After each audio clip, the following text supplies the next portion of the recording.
Surprise. So I wasn't planning to do more videos.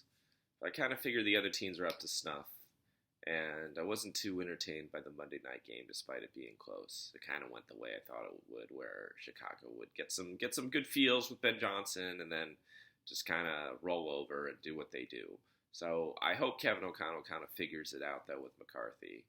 Um, Kid's really talented. He's really young, but I'm also just like, you either got to push him out of the nest and let him fly or let him fall. So we'll find out. Anyway, I figured we'd do like the 12th team. The 12th team I got is Dungeons and Draft Picks, which is Olivia. So we'll kind of just jump in. So 6th nomination, $76, Jahmyr Gibbs. So funny enough, even though Bijan Robinson helped Patrick win a title last year, and even though Derrick Henry was on my team and he was just behind him for 2,000 yards, the number one fantasy running back last year was actually Jahmyr Gibbs. I did not know that. Did you know that? I did not know that.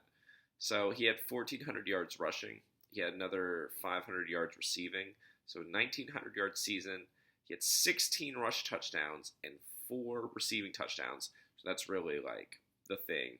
He had a position high of 20 touchdowns. So you talk about touchdown regression for James Cook, for me, for 18 touchdowns. Gibbs is going to have some touchdown regression because 20 touchdowns is a lot. But it especially became apparent essentially for the 4 games that David Montgomery was out, because when he shared the backfield with Montgomery, he had 16 touches a game and 18 fantasy points. When Montgomery was gone for basically a month, he had 22 touches a game for 31 fantasy points. So it was just like, I'm a pretty good, efficient player to I am the best. I am a god. I am a fantasy god. So pretty significant, he was just wrecking people. But it was late in the season when Montgomery had his injury, and we didn't know if they would lean into that. Well, they leaned into that. So I'm okay with this. Like I said before, if you want a number one running back, you got to pay for a number one running back. And at the cost of other number one running backs, this is the going rate. Was it Robbie paid 70 for Chase Brown? Bijan Robinson went for 90. Saquon Barkley went for 85. Not that I agree with those prices. Derrick Henry went for 77. I took Genty for 68. Jonathan Taylor went for 67. So if you were wanting an elite running back essentially to anchor your team, you're going to have to pay for it, and you did, and Gibbs has been very good. I don't think he'll be as good just because, obviously, David Montgomery is back, and I'm expecting him to be healthy, even if I think Gibbs ought to get more of the backfield take. But he should still get, 1,100 yards rushing, another 500 yards receiving, and probably 14, 15 touchdowns. I'm just expecting Montgomery to be more of the goal line guy and to possibly stay healthy longer. So, not bad. Not a bad start. We kind of went off the rails on the next selection, but we'll get into that.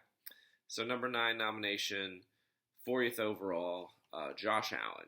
So, it's kind of crazy because you literally did not start Josh Allen yesterday for reasons. We know why, but I'm still just wow, that was such a waste. So you spent the most amount of money on a quarterback. At least you spent the most amount of money on the right quarterback, because in 5 straight years, 5 straight seasons, he has either been the number 1 or the number 2 fantasy quarterback. So you know he's going to be elite. He also had his least amount of interceptions last year with 6. He had 28 passing touchdowns, another 12 rushing, so kind of like Jalen Hurts in that sense. He had 3,700 yards passing, another 500 yards rushing, kind of like Cam Newton in that sense. Josh Allen is elite. I can't argue with that. But paying $40 for a quarterback just shows how green you are. I know Leyland was super after some of these quarterbacks, so she was bidding up Jalen Hurts, and she was bidding up Joe Burrow, and she bid up Josh Allen, and you really want Josh Allen. And if you're going to spend that kind of coin, basically, like, you need to play them. That's like, what is it? So $40, so like, gosh, that's 1/5 of your budget, and on a quarterback. And the reason why, I mean, this we'll get into the 2 quarterback thing later when we get to Mayfield, but like, if you're gonna spend that kind of coin on a quarterback, it kind of takes away from what you can build in other positions because you don't have the money. And the reason why no one really spends that kind of coin on a quarterback is because the difference between like Josh Allen getting like, what is it, like 442 fantasy points on the season, and me getting like, I don't know, yeah, me getting like Baker Mayfield and getting like 400 and I think it was like 415 some odd fantasy points on the season. It's just like, it's very, very, it's not a lot. It's not a big difference between like the number 1 and the number 7 quarterback, let alone getting to like the number like 14 quarterback. I mean, Patrick literally just won a title with Brock Purdy, who we got for free, and he was the 13th best fantasy quarterback. You can just win without like super elite quarterback play, so there's no reason to pay up for super elite quarterback play, especially because the difference between the number 1 fantasy quarterback and the number 14 fantasy quarterback is a lot smaller than the difference between the number 1 fantasy running back and the number 14 fantasy running back, or same deal with like wide receiver. So yeah, I think you spend like $15 overpay on Allen, and then you didn't even play him because, yeah, you literally sat the MVP, and he literally had a career night. He came back from 15 down to win the game, and I'm just like, boy, this is like mismanagement to the highest level. This would be like if we're playing D&D and you're a wizard who like specializes in attack magic, and you're using healing magic on the archer in the back. Like, I'd literally just like look over at you and we're fighting a dragon. I'm gonna be like, I'm gonna remember this. Like, after this dragon's done, I might just like stab you in the back, because like this is some like next level just being useless kind of stuff. Like, that's crazy. Yeah, can't be on your team. Can't do it. Not gonna waste no healing magic when I'm fighting a dragon dog. Like, that is, I do not have the time for this. I do not have the patience to deal with this right now. So we're gonna fight this dragon, and we're gonna figure it out. But then when the dragon's done, we are not done. Like, you better put up and get that attack magic ready, because I'm coming. Number 10 overall. $34 nomination. 10 nomination, $34.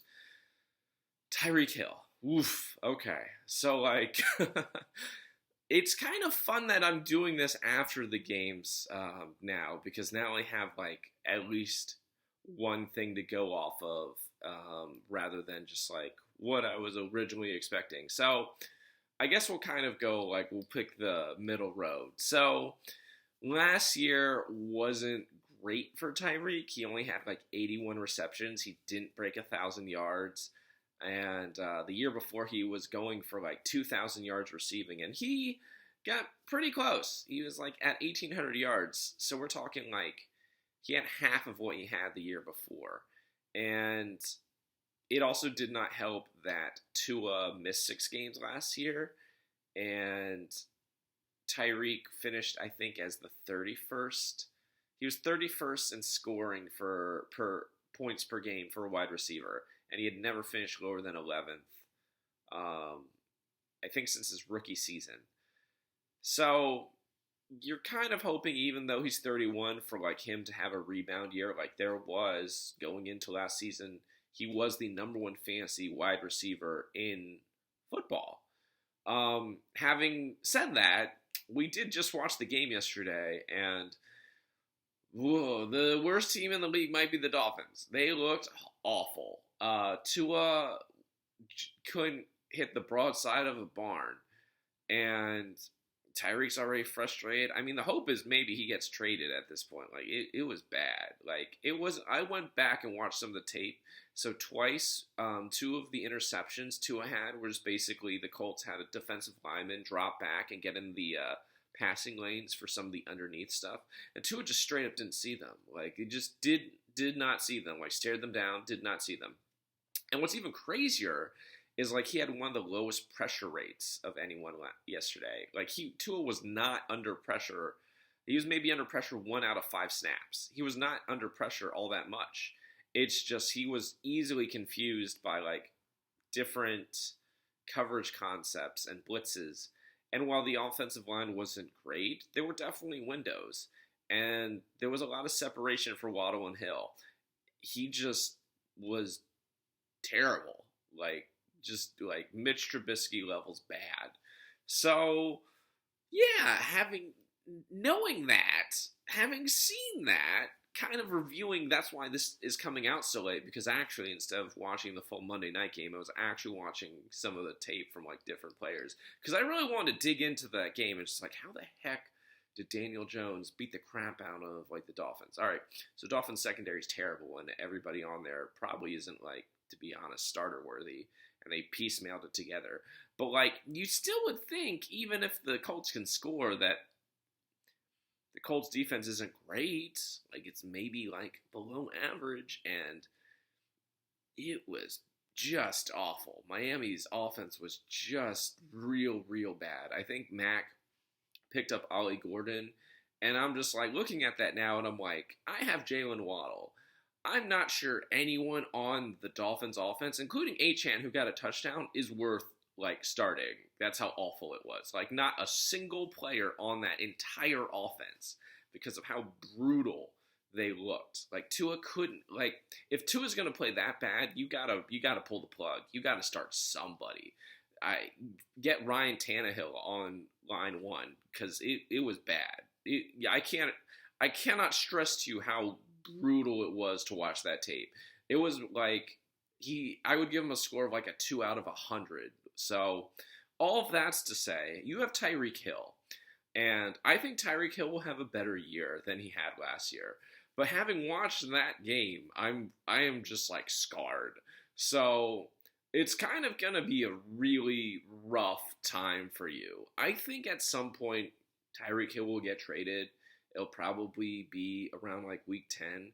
But until then, like, I mean, you can't not start him for what you bid on him in our league, and you really don't have any depth. But we'll say he gets like his 1,000 yards. We'll say he gets like 7 touchdowns, and he's like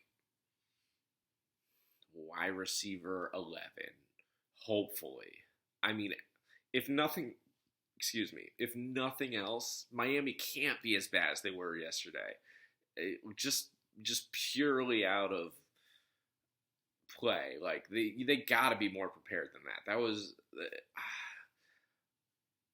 I'm exacerbated to like describe what the Dolphins put out. Like, of all the games, of all the teams and all the games this past weekend, that was the game where I'm just like, I don't know what to think about this, because this is just like, the tape's bad, the play looks uninspired, the coach has no answers, guys are out of position, can't communicate on defense, the offense is frustrated. Like, there's genuinely nothing good I can pull out of that game, except for like maybe I could say that Achane was trying really hard and was finding holes. Like, everything else was bad. So yeah, for Tyreek, you are really hoping he turns it around. Like, you're really hoping he turns it around, and that Tua is not this bad, or they get somebody, or gets traded, something. Like, something to salvage the situation. So, 28th overall nomination, $11, Max Crosby. Again, we don't really talk about defensive players, except when you kind of go ham. So, like, I don't know what we're doing here. Like, you like Max Crosby? Cool. Why are we spending $10 on a defensive player? Where's our RB2? Where's our wide receiver 2? Why do we spend $40 on a quarterback? I mean, he scored basically like 10 points yesterday. A lot of offensive linemen that you can pick up scored 10 points yesterday. I'm pretty sure, what is it? Freaking, I'm going to look it up right now. Yeah, so like Robbie picked up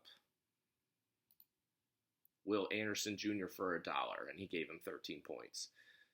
The stabilization of like defensive linemen is like pretty stable. I know a lot of people talk about getting the elite defensive linemen. Like, I really want Myles Garrett.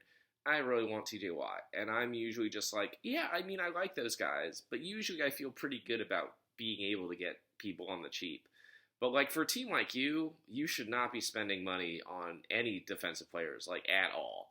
And the reason is very simple, because they're easily replaceable. Also, they get hurt more than the offensive players. Like, if Max Crosby gets hurt, you're going to cut him, because you're not going to put him on IR. For what? You can just get somebody who's maybe like 80% of what he is off free agency for free. So you don't know that, but like you should have been able to like figure out during the actual draft, like, spending on defense players, not a lot of teams are doing that. There's a reason for that. 59th nomination, $6, Baker Mayfield. All right.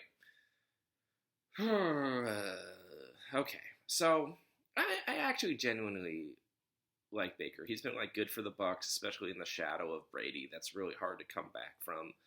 He was essentially like the 7th best fantasy quarterback, so right in the middle of our league, and it was like he's had a career renaissance with the Bucs. He's finally found like his home.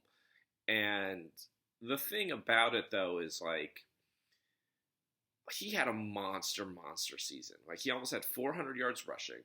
He threw for 4,500 yards. He had 41 touchdowns passing, and then another 3 touchdowns rushing. And I understand that the offense revolves around him, and I understand that I think like 3/4 of the Bucs scoring comes on like passes from him. And he's only 30, but it's still just like, okay, so first, you shouldn't have been the team, like, drafting him. Even if I think for $6, that's a pretty good deal. That's honestly, like, right around what he's probably worth. You should have been drafting him. And the reason is very simple. If you have Josh Allen, who has been the number 1 or number 2 fantasy quarterback for 5 years in a row, and you spent $40 on him, so you basically treat him like an elite number 2 or number 1 wide receiver, or like a number 2 running back, you play that man. Like, that man should be, you've literally built your team around him. You've spent 1/5 of your entire budget on this player. You have to play that player. Like, if, again, it's kind of like your wizard who specializes in attack magic, and then I'm starting Baker Mayfield and I'm throwing healing magic at the archer in the back while we as a team fight a dragon. Like, that makes 0 sense. I'm going to look at you, and I'm going to wait till we finish fighting this dragon, and then I'm going to do something to that archer, and then I'm going to do something to you, because I'm going to be like, you are wasting resources. So, as far as Mayfield, I think Mayfield's a solid player. I think Mayfield is a startable player in our league. I don't know if he'll have as good a season as he did last year, because last year was his like absolute peak. And his absolute peak was the 7th best fantasy quarterback in our league. So I'm thinking he's more like going to be like the 10th best fantasy quarterback in our league. He'll probably get like 4,200 yards. He'll probably get like 33 passing touchdowns, maybe 300 yards rushing. He will be good. The Bucs will probably win the division, but 41 touchdowns is a lot. You are asking for a ton. And the problem is, because he's not a big-time rusher like Josh Allen, or Lamar Jackson, or Jaden Daniels, or Jalen Hurts, he's not going to get like the benefit of all the rushing yards or the rushing touchdowns. And again, he was basically stable to your bench, or he ought to be stable to your bench the whole time, because there's no way you will ever play him over Josh Allen, or you shouldn't ever play him over Josh Allen. And that's also, I guess we'll kind of go into like we'll talk about game theory and why I simply refuse to do two quarterbacks. So you'll notice, like, Robbie does two quarterbacks every single season. You'll also notice this season that the three worst teams are, like, probably, we'll just say it. They're Olivia, Jerome, and Charlie. And all of those teams have two quarterbacks. Leyland's middle of the pack. She has two quarterbacks. Ryan's middle of the pack. He has two quarterbacks. But by and large, most teams, it's bad to have two quarterbacks. I mentioned it before that a good case study was like Eileen having Matt Ryan and Tom Brady and being unable to basically pick when to pick the right one. And if she had just stuck with one of them the whole season, she would have made the playoffs. But the bigger point is this. The less things you have to think about in fantasy, the easier it is for you. Patrick won a title last year. He picked up Brock Purdy for free, and he just started him, and he was the 13th best fantasy quarterback. You don't need elite quarterback play to win. You basically are looking to win on the margins, and the margins are usually found at running back and receiver. And so all of that's to say, if you have such a good starting level talent at quarterback and you spend such a giant amount of your budget on that quarterback, there's no justification to ever start anyone else over them other than they're on their bye week. There's also no justification to have anyone on your bench.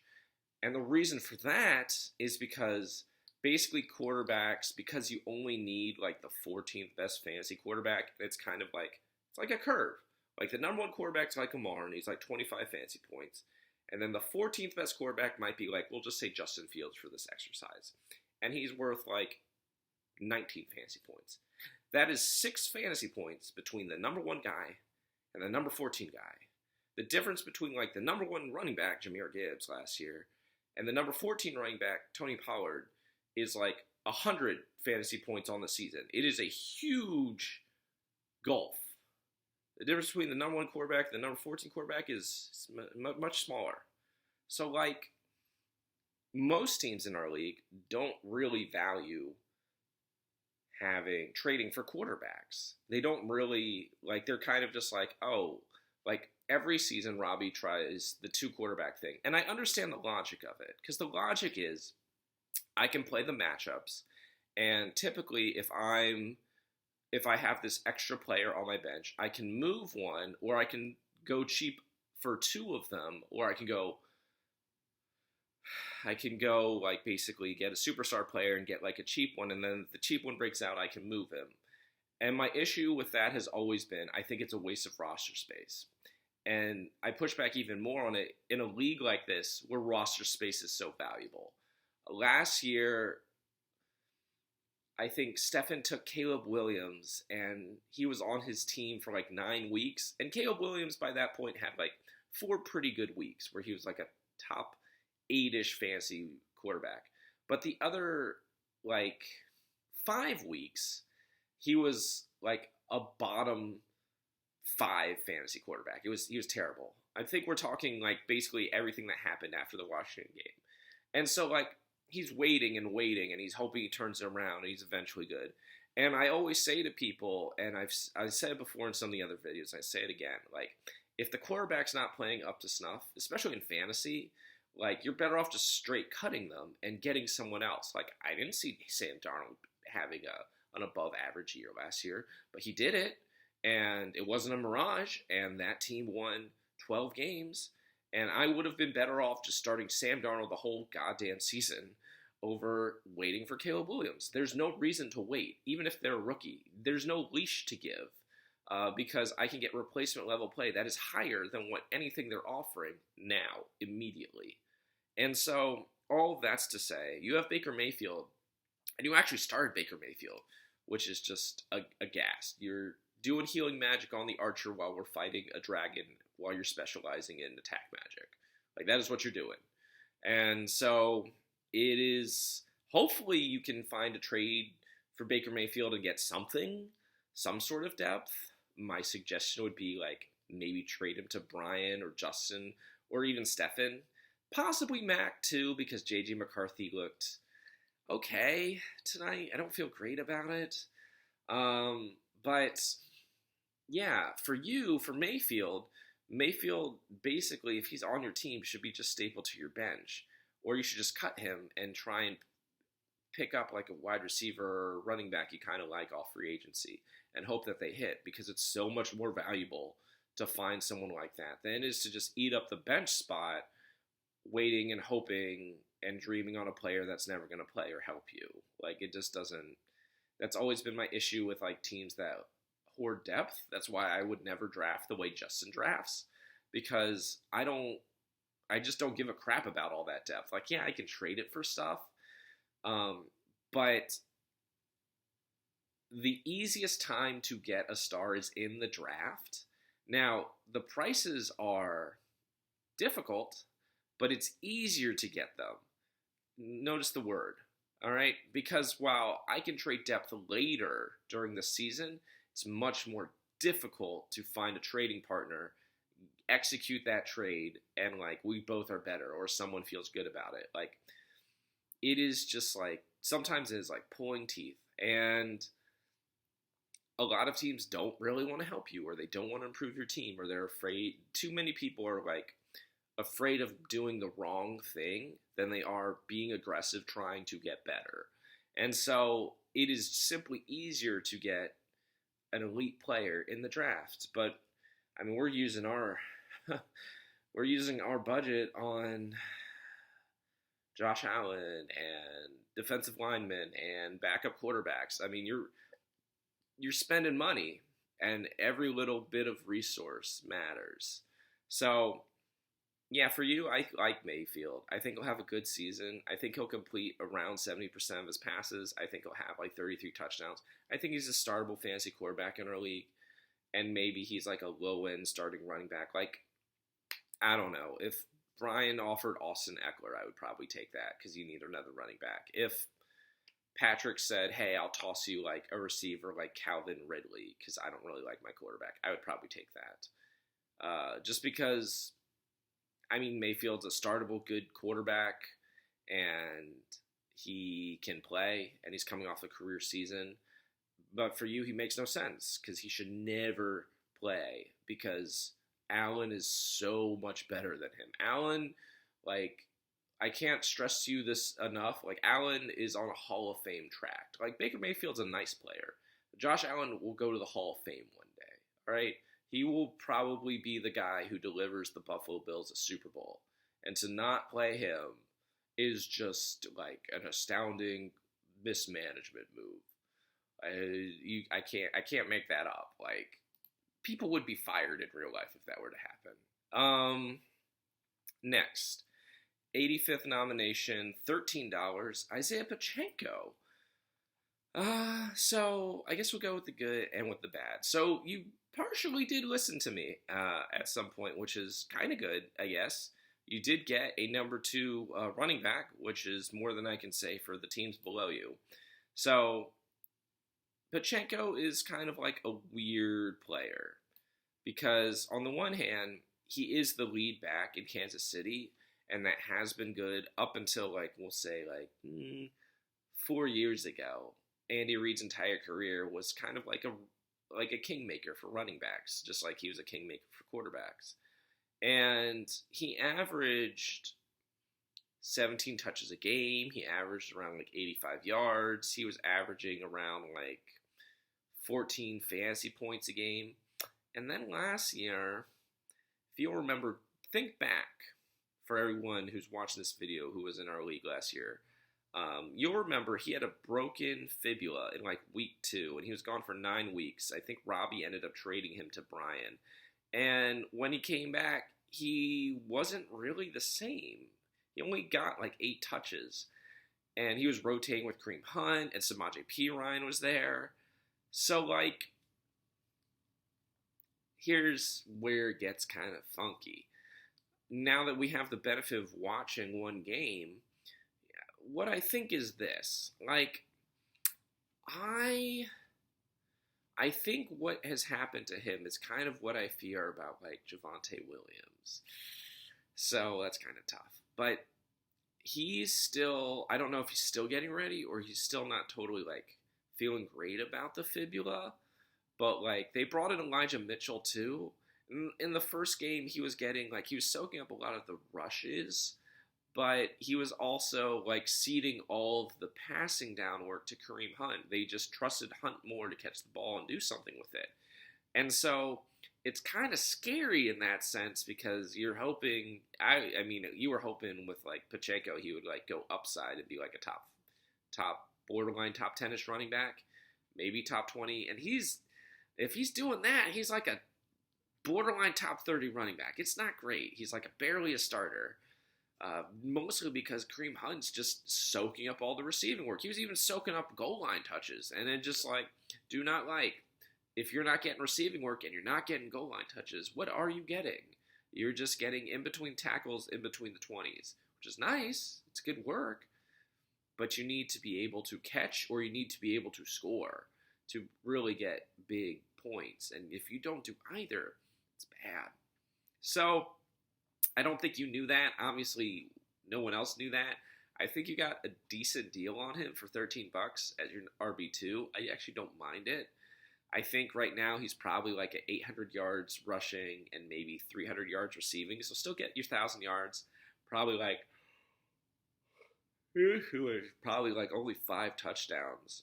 And you're hoping they turn it around and he gets more receiving. Like he just gets at least, I don't know, like 30 receptions.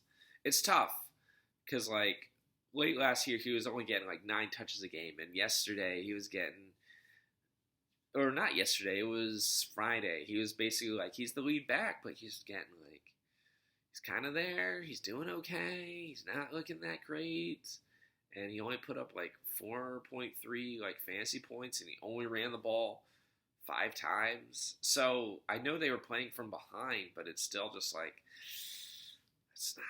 He needs to get at least 15 touches a game to make this kind of worthwhile for you. Even if he just gets 10 touches a game, at least he's a starter. So that's kind of you didn't know. I don't blame you. It's just tough. 13 for a number 2 running back. You just really, really hope he turns it around. Kind of like Tyreek Hill in that sense. So 107 nomination, $3. T.J. Hawkinson. So I actually like Hawkinson. He's a solid player. I think the thing with him is like he hasn't been like even last year after coming back from the ACL injury, he wasn't really the same. So he looked kind of like tonight. He looked okay. He didn't do much, and he was only playing like 60% of the snaps last year. The year before, he was playing, 80% of the snaps, getting like 9 targets a game. And so you're kind of hoping you get back to that, and you're kind of hoping the Vikings become very pass-heavy again. But it seems like, especially after tonight, they're kind of putting the training wheels on J.J. McCarthy. And either one of 2 things are going to happen. Either they got to let him, like, just kind of go, like, try to fly, or they got to bring in a veteran quarterback and just sit McCarthy because he's not ready. I don't know which one they're going to choose, but that's kind of how I feel about here's door number 1, here's door number 2. So what does that have to do with Hawkinson? So basically, if the quarterback is unsettled, it's not going to be great. He might get, we'll say, 70 catches and 700 yards, maybe 4 or 5 touchdowns. That's like a very low end flex, if a flex at all. He's basically a bench player on most teams. You only paid $3 for him, so that's not bad. He's not bad fluff. But until the Vikings are an elite offense again, Hawkinson will not be a big part of like anyone's starting lineup, especially because there's a lot of mouths to feed, and I feel like he's like we just brought Adam Thielen. We have Jordan Addison suspended. That doesn't count Jordan Mason and Aaron Jones, and obviously Justin Jefferson. So you're hoping he's like the 3rd option. I don't know if he's going to be like the 3rd option. I'm feeling like he might be like the 5th option. Either way, I would be looking to not start him because I don't really like starting tight ends, especially tight ends that block. It's not great, man. 118 nomination, $1. Darnell Mooney. So, funny. He didn't actually play yesterday. He was hurt. He had his breakout season last year for Atlanta, so that's kind of good. It wasn't like the most amazing thing. He only had like 65 receptions. He was a shade under 1,000 yards. He got a decent target share. I want to say like 21%. But he still wasn't a top 30 fantasy wide receiver on the season. So, like, I guess he's a flex eligible kind of guy. He's probably around 60 receptions, probably around 800 yards, probably around 4 touchdowns. That sounds a lot like TJ Hawkinson. That's because I basically ballparked him around the same, just less receptions. Mooney is a solid player. He's the number 2 in Atlanta, and you're hoping Atlanta like really airs it out with Michael Penix. I don't know if they are, but even if they don't, he's like a viable starter for you. I suppose if we were like looking at the team, you would be starting like Tyreek Hill and TJ Hawkinson and Mooney right now, and you don't really have a choice. But he's a more like solid veteran guy who I'd be looking to replace if I'm being completely honest, because there's not a whole lot of upside there. 142nd nomination, $3, Bashul Tutton.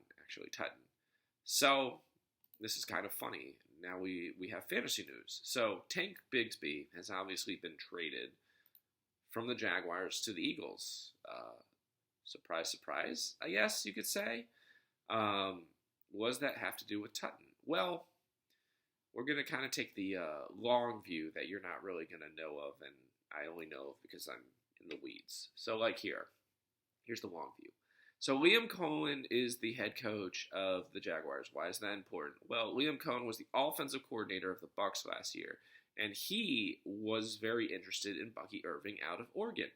Why is that important? Well, because Bucky Irving became a fantasy darling, and he was basically a top 8-ish fantasy running back last year after being the backup to Rachaad White. So this year, Liam Cohen gets his own team. He gets a fourth round pick, takes another running back. And then Tank Bigsby gets traded today. And Travis Etienne, no matter what I think of him, even if I think he had a good game yesterday, did not sign an extension. So, all of that's to say, I think Tutton is a very interesting player. It's kind of like Thornton. Stefan took Dante Thornton out of Vegas, and Thornton has like crazy measurables. Tutton also has kind of crazy measurables, but in a different way. Like Thornton is 6'4", 215, runs a 4.3. Tutton is not all that tall. He's like maybe like 5'9", but he runs a 4.32, and he also has a speed score of 118, which basically means like he has really good contact balance, and he's very good at getting in and out of breaks. I think that they moved Bigsby because I think they see something in Tutton. I can't prove that to you because they gave Etienne so much work, and it's going to take time, just like it took time for Bucky Irving to get that job last year. But if I were Stefan, I would be paying attention to Tutton because I think Tutton's coming for the job. I think Tutton looked very, very good in the preseason. He very much interests me. He was a kind of player that I would look on just to kind of stash on my bench because I'd want to see what he's got. And to get him for essentially free, so $1 in the draft, good for you. Obviously, I think you did on accident, didn't mean to do it, but maybe did off his name. Either way, the point is, he's now handcuffed in Jacksonville. I think with Bigsby gone, he kind of slides into that role. And we're going to see how efficient Etienne is. Because if Etienne's kind of like, oh, he's having a good season, and he's like making explosive plays, then yeah, he'll be the starter. He'll do good things. But if these efficiency wands and he's not hitting the hole well, and Tutton gets an opportunity, I think Tutton's going to run with the job. So we're going to find out. In the meantime, I'll ballpark him 600 yards rushing, maybe 100 yards receiving, maybe like 4 or 5 touchdowns. And he's a good change of pace back. And we'll see. I think he's an interesting from a talent perspective running back. I always like my rookie running backs. But the fact that they're now giving him runway, like they purposely moved Bigsby. I don't think they moved Bigsby because they didn't like Bigsby. I don't think they moved Bigsby because they liked what the Eagles offered. I think they moved Bigsby because they wanted to give Tutton more runway.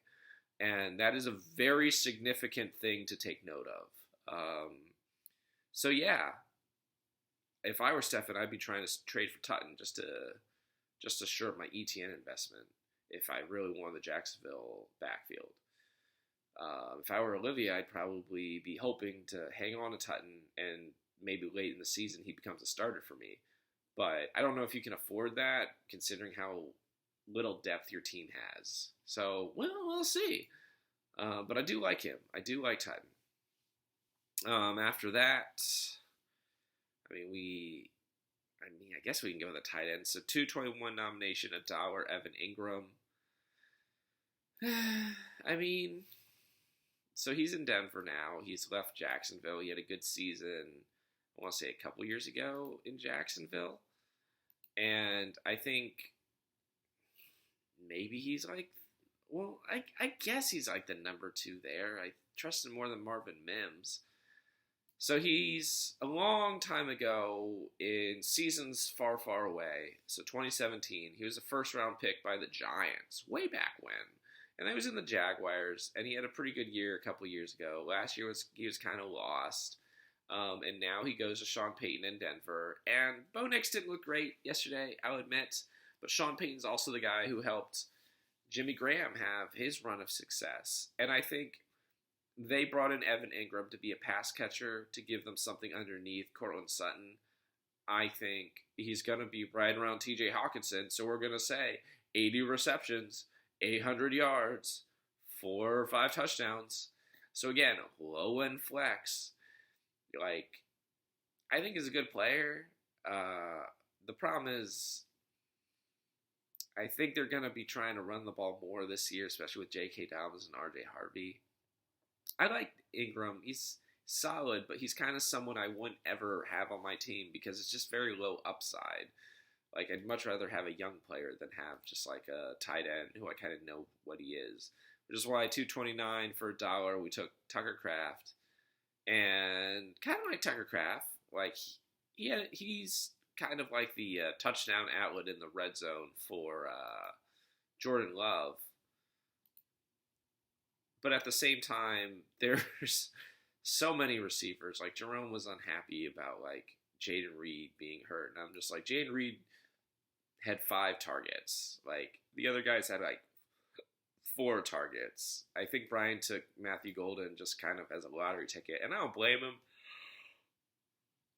him. Golden's very talented. My problem is there's just so many dudes in freaking Green Bay, and you're constantly dealing with attrition.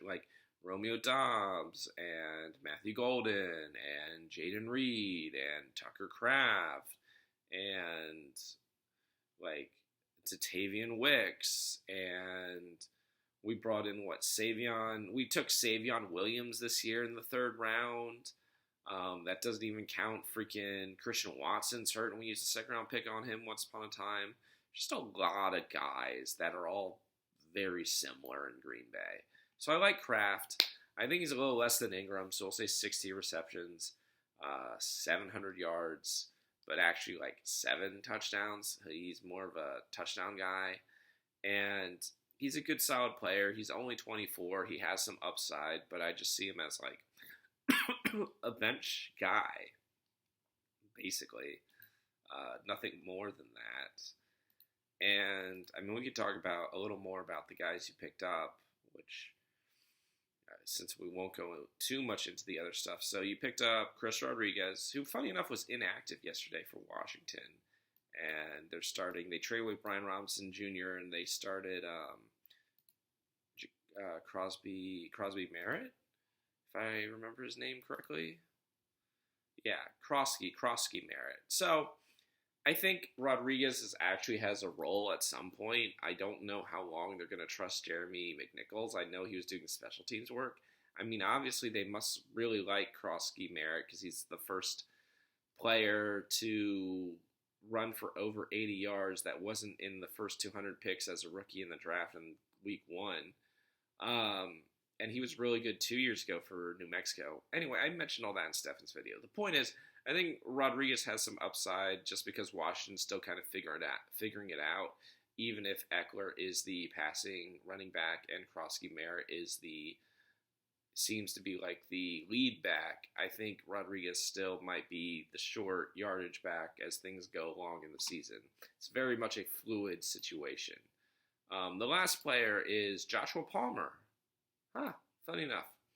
So, I think I mentioned before, I'm not exactly high on Keon Coleman, like at all. And we can go more into that. But part of the reason is the Bills went out this offseason. They're just like, nah, we need a receiver. Like, if Amari Cooper's gone. And they threw $36 million at Joshua Palmer. So, it's been a few years since he had his best season with the Chargers. That was like 2022. I think it was a third-round pick in 2021. So, it's been a while. But I think that, like, going just based off of yesterday, I think Keon Coleman got some looks and he ended up getting a touchdown, but that was meant for Palmer. Palmer's really good at essentially running deep routes. He's kind of like the deep shot guy with Buffalo. We don't really know how Buffalo things are going to shake out. Like, again, Dalton Kincaid, Dawson Knox, Khalil Shakir, Keon Coleman. That doesn't count, obviously, Curtis Samuel's still there. Elijah Moore is there. Freaking the backup tight end is Jackson Hawes. He picked up a score yesterday. And then there's Palmer. Anyway, I think Palmer's like the outside receiver. I think he's a good, solid player. He's only 25. I think they just kind of got to figure out his role. But I also think you're not going to pay him $36 million to not do anything. So I'm not really sure how to put him. We'll just say 50 receptions, maybe like 500 yards for now. But there's the possibility for more just depending on who actually ends up being the best player in Buffalo. And we're still figuring that out with the receiving core. So all of that's to say, what do we think? Well, I mean, obviously it's your first like real year fantasy football. You didn't really listen to me at all. Like, you spent big on quarterback. You didn't take enough running backs. You kind of just blew your budget. You got a bunch of tight ends. It's going to be kind of a grind. Your best way out is essentially you'd have to move Gibbs for a bunch of stuff. Like, I guess people have been asking me, it's like, oh, name some, like, trades you could do that would, like, make sense to you. And people might be scared off by what the Lions looked like yesterday. But to be honest, I'm not too worried about it just because I think the Packers are, like, genuinely excellent. So I'll give an example. So, like, if Justin wanted Jahmyr Gibbs and he offered, like, Travion Henderson, Rome Odunze, and we'll say, like, George Pickens, I would tell you should probably take that deal. I think a better fit for you would probably be, funny enough, would be like Stefan, just because you could really like move things. So let's see, we'll dream up a trade for Stefan and Olivia. So let's say we move Jahmyr Gibbs, and let's say Stefan was amendable to that, and let's say Stefan wanted Baker Mayfield. So we're moving Baker and Jahmyr Gibbs, right? Jahmyr Gibbs. What would we do? So we would probably, we'll say Stefan really likes Etienne. So we would probably do something like, I'm not really sure what Harvey is. I guess we'll dream up something like T. Higgins, Tony Pollard, and whichever running back he doesn't really like. So we'll say if it's not Etienne, it's Krosky Merritt. If it's not Krosky Merritt, it's RJ Harvey, somebody.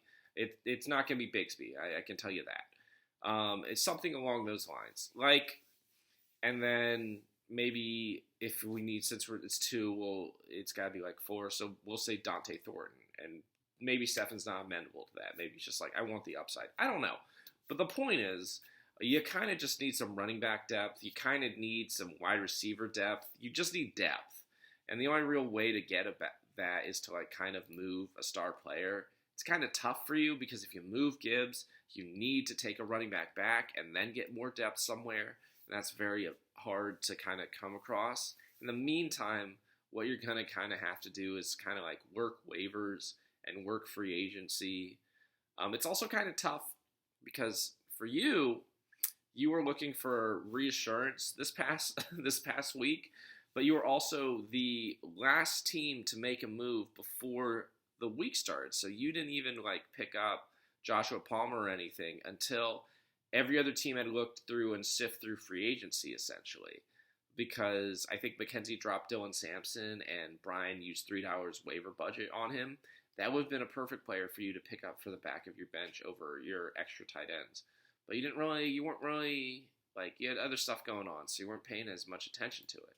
But the point is, if fantasy football is kind of like Dungeons and Dragons, it's all about how you use your resources and how best to leverage them. And negotiation is a tactic. And for you kind of have to be able to negotiate and move forward and figure out how to build this team. But you also have to figure out how to optimize the lineup to do that. Because if we're over here, again, if we're an attack magician and we're using healing magic on our archer, and I'm in the middle of fighting a fire-breathing dragon, and I see that, I'm going to be real pissed off. I'm going to be, like, really not happy with you. I'm not going to be happy with the magician either. They're probably going to die. But I'm going to deal with that after we deal with the dragon. But the point is, you kind of just got to stay focused. It's a long season. It's not about the sprint. It's a marathon. And that means you're just trying to get better. Every move is just to try to get better. You don't have to be worried about, like, oh, what if I cut Evan Ingram? What if I cut TJ Hawkinson? What if I cut Darnell Mooney? What if I cut Chris Rodriguez? What if I cut Tucker Kraft? Because honestly, all of those players are kind of basically pretty similar to players you'd find on free agency. There's just not a lot of upside. And you're going to kind of have to learn through the nebulous of the season, well, what do you mean by upside, Dylan? So, like, easy rule of thumb. Usually I like rookie running backs because running back is the most pro-ready players out of the draft. Second-year receivers, because they usually take a year of seasoning, essentially, to learn the playbook, become a professional. Third-year quarterbacks, you're not really going to have to worry about quarterbacks, so we'll kind of skip over that. But the point is younger players, because teams are constantly churning through younger players, trying to find star players, because the difference in, just like in fantasy, as in real life, if you find elite players at positions, you almost never let them go, minus the Cowboys and Micah Parsons, so, like, we're not going to get into that right now. But you almost never let them go because that's such an advantage. So for you kind of might have to let go of Jahmyr Gibbs just because you're so shallow at all these positions. Like, is he worth the $76? Yeah. Will he show better than he did this past Sunday? Yeah. Is he a star player that you can build a team around? Yeah. But you're, like, super shallow. Like, Hawkinson, I didn't even mention, oh, gosh. So you also have Adam Thielen on your team. I didn't even mention him. He got traded from Carolina to Minnesota. He had a good season last year in Carolina, but now he's going to be like the number 2, and then Jordan Addison's going to come back. He's going to be the slot man. He's already 35, and J.J. McCarthy was just okay. So again, we're talking like maybe 60 receptions, maybe 800 yards, maybe 4 touchdowns. And you see what I'm kind of getting at? Like, there's a ceiling to all these guys because they're all relatively the same. Adam Thielen, is TJ Hawkinson, is Evan Ingram, is like Tucker Kraft, is Darnell Mooney. Like, all those guys are like older, injury prone, basically low upside players who we know what they are. There's no upside because they're not going to suddenly get better. They're not going to show potential to be more. They're not in the prime of their careers. They're on the back end. I mean, I guess we could say Mooney's in his prime, but his prime is still just like It's okay. He had a good career at Chicago. He signed to be the number 2 in Atlanta. Just okay. So if you could find somebody who thinks Tyreek in Miami could turn around, you could trade Tyreek for some stuff. I mean, he still had close to a 2,000-yard season. So, like, the hope would be he gets traded somewhere and just lights it up. But I think you're better off kind of just waiting and hoping he turns it around or gets traded, because I don't know if anyone's going to give you what I think he's worth. But the point is, this is going to be a hard, it's going to be a hard road for you. You kind of just dug yourself a hole with your management of the team, because you weren't patient. You kind of just blew your budget real fast. You were just very fast and loose about it, and you weren't prepared. And you took players who are all right, but you didn't really build around them. You're not like, if this was Legos, you're kind of just, you kind of dug a moat, but you didn't actually put anything in the moat. So people are just kind of going in the moat, and then they're walking up out of the moat, and then you're at your castle and they're ready to storm you, and you don't really have very much defense for that. You're just not prepared. So I think as the season goes on, you'll get better at it, but it's just going to be kind of tough sledding for you in the early going, because you're just going to have to like slowly figure it out. You're going to have to slowly like kind of piece it together and just be like, I should use this healing spell. And I'm just going to be like, nah. You should let that character, that person who's the archer who's being useless, what they should do is they should go to the back and they should go to the hospital. And you should focus on the dragon, because the dragon's probably going to kill us if you don't focus on the damn dragon. Yeah, that's kind of like my comparison. But I think Gibbs is your best player. I think Gibbs will see better days. I think you ought to give it a little time, but consider trading him, but not trading for anything less than like 3 solid starters for you. If someone tries to trade you a quarterback, the answer is no. That's stupid. You have Josh Allen, who's literally the best fantasy quarterback. You overspent on him, but now you're kind of up the river anyway. So unless you're going to move him too, which I doubt you would get actually fair value, you should just move Baker and just get some sort of starter at literally any sort of offensive position. Like we'll say if Stefan offered Tony Pollard for Baker, you should take that and just run with it. If Ryan offered I don't even remember who's on Ryan's team right now. My brain is just like totally asleep. Yeah, if Ryan offered like Marvin Mims Jr. or Rashee Rice for Baker Mayfield because he was desperate for a quarterback, you should just take that deal. If Brian was just like, hey, I need a quarterback, Baker Mayfield's available, and he offered like, we won't even say Judkins, he likes Judkins. We'll say like Jawan Jennings, or we'll say Dylan Sampson, or Matthew Golden, like any of those guys.